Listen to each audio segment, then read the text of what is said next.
E aí 024, beleza? Eu sou Matheus Moura e hoje a gente vai iniciar um novo quadro aqui no YouTube. O tema específico de hoje é um tema que gera muitas polêmicas e dissensões dentro do mundo cristão.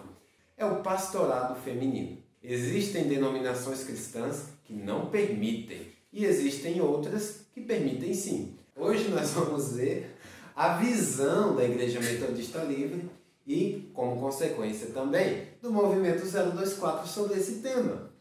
O pastorado feminino na nossa igreja é tratado com muita tranquilidade. As mulheres são ordenadas pastoras há muito tempo.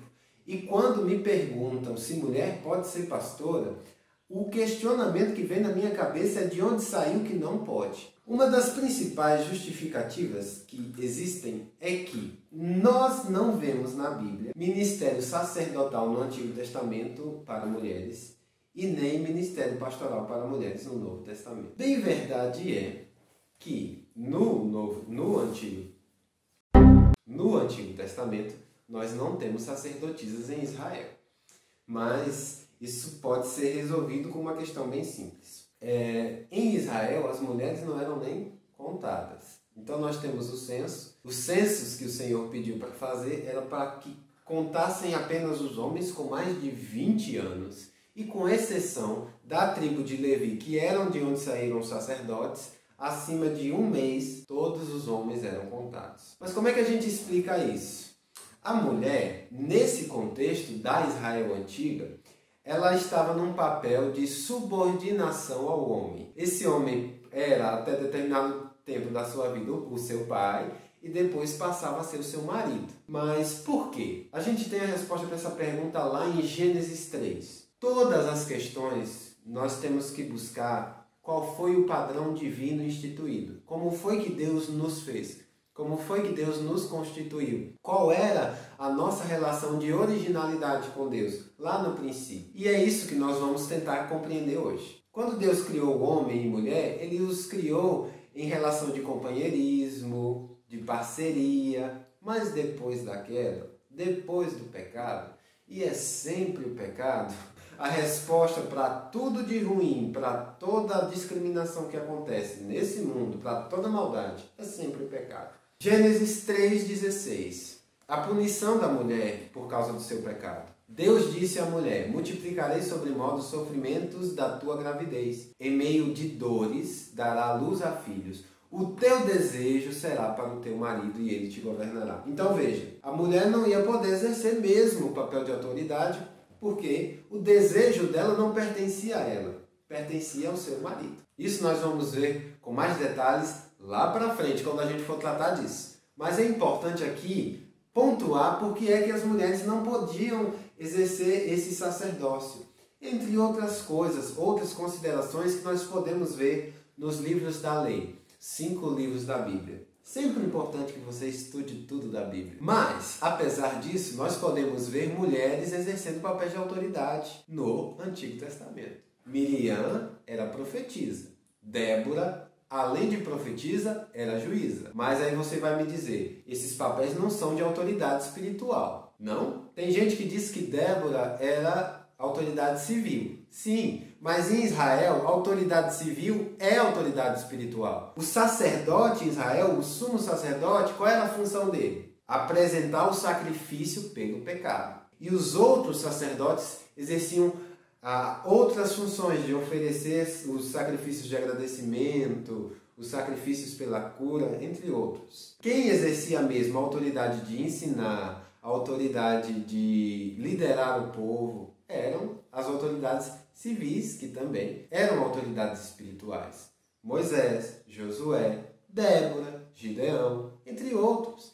Então a gente não pode dizer que Débora era só uma autoridade civil. Ela também era uma autoridade espiritual. Tanto é que o próprio texto, quando vai apresentar ela lá em Juízes 4:4, vai dizer: Débora profetiza. Percebe? Então, essa justificativa de nós não vemos sacerdotisas no Antigo Testamento não tem muita razão de ser. Até porque o papel que o sumo sacerdote fazia já foi cumprido por Jesus. O único sacrifício capaz de nos purificar dos nossos pecados hoje é o de Jesus. Jesus é o nosso único sumo sacerdote. E nós todos podemos apresentar sacrifícios espirituais ao Senhor. Podemos fazer um tema, né, sobre sacrifícios espirituais qualquer dia. Mas voltando. Porque todos nós podemos agora nos apresentar diretamente a Deus através de Jesus Cristo, que é o nosso único e supremo sumo sacerdote. Ok? Temos também mulheres, apesar de muitos dizerem que não, exercendo papel de autoridade no Novo Testamento. Olha, só no capítulo 16 de Romanos, quando Paulo vai dar os agradecimentos, nós temos aqui um terço das pessoas que são citadas aqui por Paulo são mulheres. Febe é recomendada por Paulo para uma igreja e ela é considerada diaconisa. E nós temos aqui a prova de que uma mulher ensinou um homem. Lá em Atos 18 vai se falar sobre a terceira viagem missionária de Paulo e vai falar de Apolo. Vai dizer que Apolo ensinava e que tinha conhecimento da lei, conhecia o batismo de João. E que a Priscila e o Áquila, quando ouviram ele, trouxeram consigo e com mais exatidão lhe expuseram o caminho de Deus. Então está aqui uma mulher exercendo autoridade espiritual sobre um homem.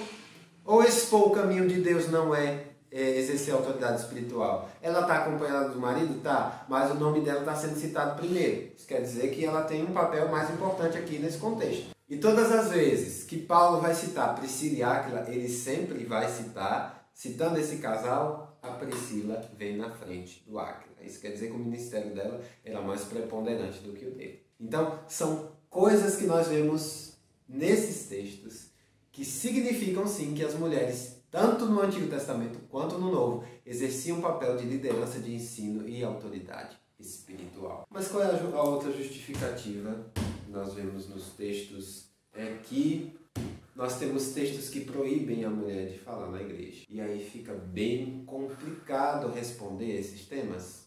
Talvez.